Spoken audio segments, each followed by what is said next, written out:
At least 26 countries are now searching for the missing Malaysia Airlines jet, with America using its most sophisticated submarine hunter to scour the southern Indian Ocean, about 1,000 miles off Australia's coast. One thing we do know, this was not an accident. It was an intentional, deliberate act to bring down this airplane. And the question is who is behind that? And the glare of suspicion is now fixed on the pilots because it appears no one on board had the skills to perform the sophisticated maneuvering that marked the plane's midnight run, including a pre-programmed hard left turn. The data transmission system was also turned off and the location transmission cut. And experts say there's only one goal in intentionally shutting off those systems, and that's making it very difficult to find you.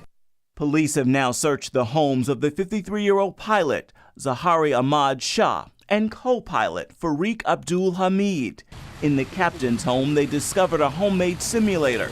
Investigators are examining it to see if it could have been used to plan the maneuvers the plane took before it disappeared. There's also questions about the pilot's political beliefs. He was a strong supporter of Malaysia's opposition leader, who was jailed the very day of the flight. Ephraim Graham, CBN News. Well, it's a mystery, and our CBN News terrorism analyst Eric Stackelbeck is with us now.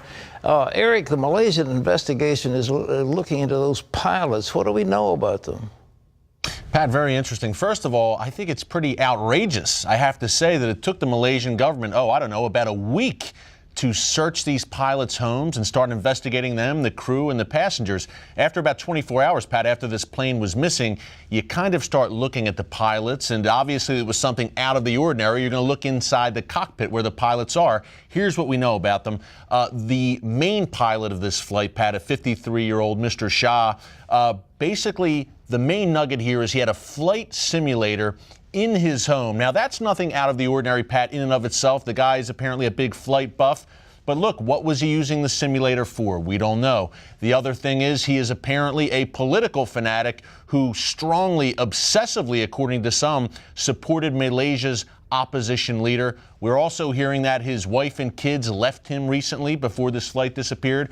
A lot of factors there. And the co-pilot, Pat, young guy, 27 years old. The main thing about him that we know that's not very savory is that back in 2011, he let some people in the cockpit with him, just some passengers from Australia, apparently. So both of them, there is some question marks. But, Pat, again, this is all speculation. We really don't know what happened yet. What we do know is this was foul play. It's either the pilots, a pilot, or a hijacker. Really no other alternatives here right now. Has al-Qaeda made any efforts against Malaysian Airlines before? Not against Malaysian Airlines in specific, Pat, that we know of. But here's what we do know about al-Qaeda activity in Southeast Asia.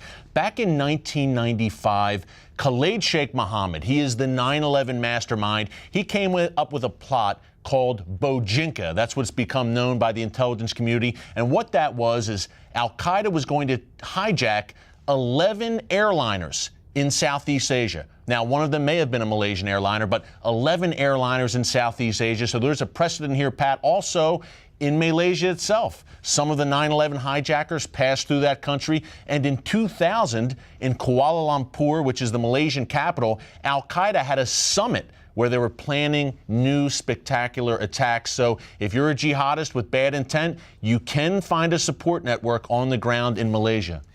Well, obviously, they disconnected the voice recorder. They disconnected the transponders. They disconnected any other type of tracking mechanism. Where did the blessed thing go? Did they just take it out and crash it? That doesn't look very spectacular. Yeah, a lot of questions here. Did they land it, Pat? I was talking to some folks this weekend who said, yeah, they could land it, because my early question was, how could they evade radar?